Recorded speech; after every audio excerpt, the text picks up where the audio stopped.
Bonjour à tous et à toutes, bienvenue sur The Weekend Spoke. Aujourd'hui, j'ai l'immense plaisir de te retrouver encore une fois de plus afin d'évoquer avec toi l'actualité sportive du Paris Saint-Germain. Tout d'abord, j'aimerais encore féliciter le PSG parce que le Paris Saint-Germain a su remporter le championnat de France une nouvelle fois, c'est-à-dire que c'est la 10e fois qu'il gagne le championnat de France à égalité avec le grand Saint-Étienne de l'époque parce que à part les deux clubs, personne n'a fait mieux. Et ça, c'est à féliciter. Je les félicite vraiment pour ce titre remporté parce que ce ne fut pas facile. Vous savez, quand vous perdez le championnat une année et que la suivante, vous la récupérez, ben, écoutez, ce n'est jamais facile et tout, mais cette équipe a su faire preuve de caractère. Cette équipe a su se battre quand il fallait se battre pour la Ligue 1 parce que, bon, pour beaucoup, on pense que la Ligue 1 est très facile, que la Ligue 1 est acquise, que la Ligue 1 c'est un championnat de fermiers et tout, comme on aime dire, Farmer Leagues.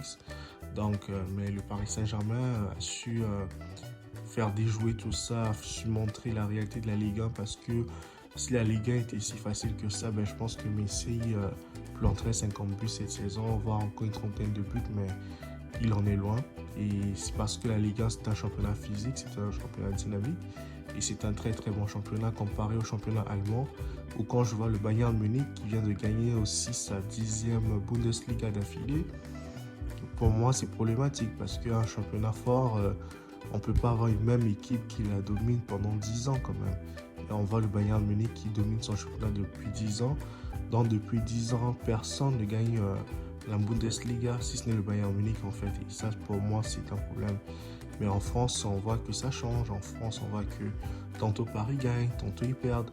Et ça, franchement, c'est à souligner. Ça montre le niveau du championnat, en fait.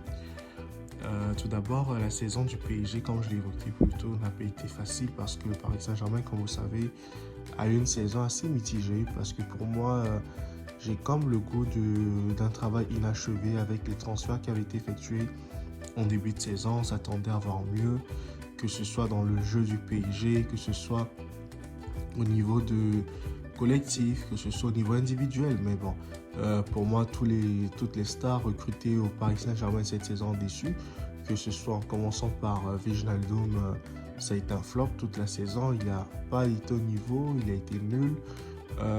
Qu'on prenne Donnarumma aussi, qui n'a pas été du tout au niveau cette saison. Il a fait un très bel Euro, mais après ça, c'était une saison bizarre pour lui. Il a été nul aussi. Qu'on prenne Sergio Ramos, franchement là, c'est complètement l'incompréhension parce que Ramos, il n'a presque pas joué. Il joue juste en fin de saison, les derniers matchs de saison. Un joueur du standing de Ramos, ça n'a pas de sens de voir ça comme ça. Mais ça veut dire que c'était aussi un échec son recrutement au Paris Saint-Germain. On attendait beaucoup de lui. En le voyant lui le patron de cette équipe, en voyant lui le maître à jouer de ce Paris Saint-Germain. Mais au final, il s'est retrouvé plus à l'infirmerie que sur un terrain de football. Et revient en fin de saison, c'est terrible, c'est triste en fait de voir ça. Mais par ailleurs aussi, on a aussi vu un Lionel Messi qui a eu des coups d'éclair dans quelques matchs. Mais il n'a pas été constant, il n'a pas été régulier. Et franchement, en tant que supporter parisien, que je ne suis pas d'ailleurs, mais que d'autres sont, je pense qu'ils étaient vraiment déçus de pouvoir assister aux frères jumeaux de Messi ou bien, je sais pas moi, au fantôme de Léo Messi qui était là au Parc des Princes avec eux sur le terrain, mais qui n'avait plus son niveau de l'époque en fait. Et tout ça, c'est tout à fait triste de voir que des recrutements qui ont été consentis, le seul bon recrutement du Paris Saint-Germain cette saison, c'est Achraf Hakimi, qui a fait une très très belle saison. Franchement, lui, il n'y a rien à dire là-dessus. C'est juste qu'il faudrait que Mauricio Pochettino s'inspire du positionnement d'Hakimi avec l'équipe du Maroc pour pouvoir le faire au PSG en fait. Et c'est possible en fait. Et l'autre bon recrutement du Paris Saint-Germain, ce serait Nuno Mendes parce que lui aussi, il a fait son match, il a fait sa saison. Il a relégué Juan Bernat sur le banc de touche. Il est vraiment efficace ce joueur. Et il a vraiment tenu la défense aussi. Et pour moi, le Paris Saint-Germain, malgré ses recrutements, on attendait du mieux du PSG, que ce soit en Ligue des Champions, que ce soit en championnat. Mais bon, le championnat n'a pas été facile. Ils ont fait des défaites bizarres. Ils ont fait des matchs bizarres en première partie de saison. Il a fallu que Kylian Mbappé se réveille en fin de saison. Depuis le mois de janvier, Kylian a porté à lui seul le PSG et même depuis le début de saison. Kylian a supporté cette équipe, il a su redonner un dynamisme à cette équipe, il a su donner un nouveau souffle au Paris Saint-Germain. Et aujourd'hui, le Paris Saint-Germain a pu dominer le championnat de France. Et le Paris Saint-Germain l'a finalement gagné. Mais en Ligue des Champions, ce n'est pas le cas. Pour moi, c'est ce qui fait en sorte que je dis que la saison du Paris Saint-Germain a été comme une saison mitigée. On attendait plus d'eux, on attendait vraiment que ce soit meilleur, on attendait que cette équipe ait de l'âme, que cette équipe ait de la personnalité.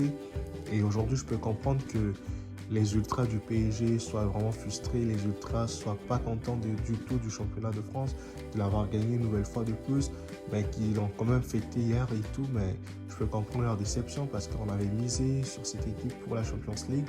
Et au final, c'est une équipe qui s'est fait éliminer par le Real Madrid sur un scénario incroyable. Et c'est ça. Franchement, pour moi, la saison parisienne était franchement une saison en dents de scie. Et pour moi, le coach y est pour beaucoup de choses, même si d'autres ne vont pas vouloir l'accabler et tout. Mauricio Pochettino, comme je l'ai déjà dit dans une de mes précédentes vidéos, que ce n'était pas un entraîneur. Franchement, un entraîneur au niveau PSG, Pochettino, franchement, il c'est son premier titre en tant qu'entraîneur. Il y a anomalie, il y a problème. C'est-à-dire, c'est un entraîneur, pour moi, personnellement, c'est un entraîneur qui n'a pas l'âme Paris Saint-Germain. Pochettino, c'est un entraîneur qui ne méritait pas d'entraîner le PSG. Le PSG mérite mieux. Et là, j'apprends dans les journaux qu'Antonio Conte aurait posé comme sa candidature pour venir à Paris. J'espère que entre Zidane et lui, ils sauront prendre Conte parce que moi, je compte plus sur Antonio Conte que Zinedine Zidane. Zinedine Zidane, c'est le nom. Mais en tant qu'entraîneur, on a vu la gestion à Madrid. C'était catastrophique ces dernières années sans Ronaldo. C'était vraiment laborieux, mais un Antonio Conte, c'est un entraîneur qui façonne les équipes, c'est un entraîneur qui sait dynamiser son club, dynamiser son équipe et tout. Donc je pense que Conte ferait l'affaire pour ce Paris Saint-Germain-là et qu'il saurait quand même redonner un souffle à cette équipe, une deuxième jeunesse et qu'il saurait mettre Neymar au travail, Messi au travail, parce qu'aujourd'hui quand Neymar touche la balle, une petite accélération, il suffit qu'on le fauche, il est au sol et tu as peur qu'il soit blessé. Alors que quand tu vois Messi jouer, Messi est toujours en forme. Messi, même si on le jette par terre, il ne se blesse pas, il ne fait pas des grimaces comme s'il était hyper blessé et tout là. Donc c'est ça.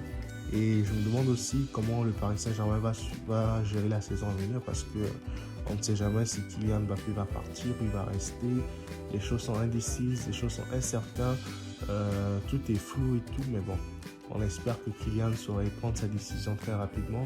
Et je ferai une vidéo dans les jours à venir, voire les mois à venir, me prononcer sur l'avenir de Kylian Mbappé en fonction des éléments que je vais avoir. Je pourrai au moins donner mon avis là-dessus pour dire ce que j'en pense concrètement pour l'avenir de Mbappé. J'espère qu'il va rester, qu'il va pouvoir apporter un nouveau souffle au PSG si jamais il reste. Mais pour moi, personnellement, comme si j'ai un conseil à donner à Kylian, ce serait qu'il part de ce club dès maintenant. Il a gagné sa le 10e trophée du club, mais il serait temps pour lui de s'en aller.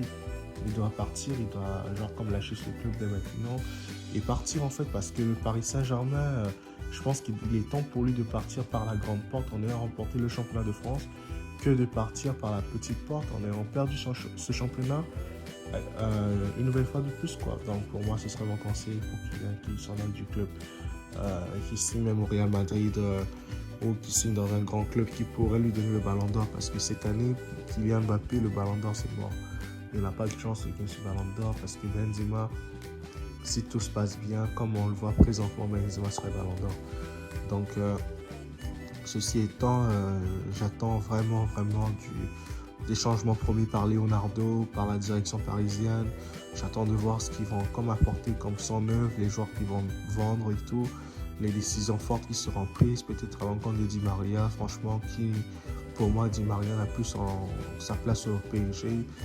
Je vois un Draxler aussi qui n'a jamais eu sa place au PSG à part sa première saison, et la saison de la remontada contre le FC Barcelone. Qui d'autre, je vois des Mauro Icardi franchement qui n'est pas du tout en confiance mais qui mériterait d'être vendu à un autre club et tout. Mais bon, il y a quand même beaucoup de dossiers que le Paris Saint-Germain devra attaquer côté vente, la montée en puissance des jeunes du PSG et puis voilà quoi, des dossiers chauds afin qu'ils puissent quand même se concentrer là-dessus et puis bon, essayer d'arranger ce qu'ils peuvent encore arranger.